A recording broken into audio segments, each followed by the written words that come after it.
ஆரணி அருகே ஸ்ரீ லட்சுமி நரசிம்மர் ஆலயத்தில் மகா கும்பாபிஷேகம் வெகு விமரிசையாக நடைபெற்றது.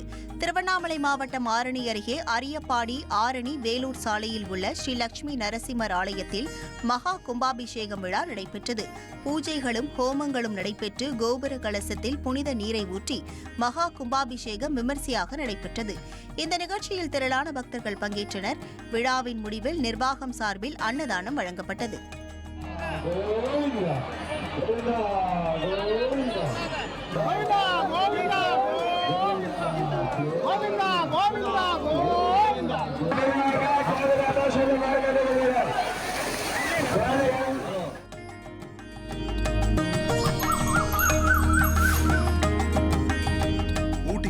ஐயப்பன் கோவில் கும்பாபிஷேகத்தில் ஆயிரக்கணக்கான பக்தர்கள் கலந்து கொண்டனர்.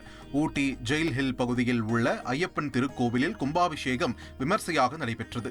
விழாவில் ஆயிரக்கணக்கான பக்தர்கள் கலந்து கொண்டு சுவாமி தரிசனம் செய்தனர். இறுதியில் விழாவில் கலந்து கொண்ட பக்தர்களுக்கு அன்னதானம் வழங்கப்பட்டது. மேலூர் அருகே திருவாத ஊரில் உள்ள திருமறைநாதர் வேதநாயகி அம்பாள் கோயிலில் வைகாசி மாத உற்சவத்தை ஒட்டி நடைபெற்ற தேரோட்டத்தில் ஆயிரக்கணக்கான பக்தர்கள் கலந்து கொண்டனர். அப்போது பக்தர்கள் நமச்சிவாய கோஷத்துடன் திருத்தேரை வடம் பிடித்து இழுத்தனர். தேர் 4 மாட வீதிகளிலும் வலம் வந்தது.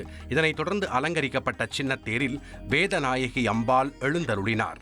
அப்போது சிவனடியார்கள் சிவவாத்தியம் முழங்க திருத்தேர் முன்னதாக வலம் வந்தது பக்தர்களை மெய்சிலிர்க்க வைத்தது.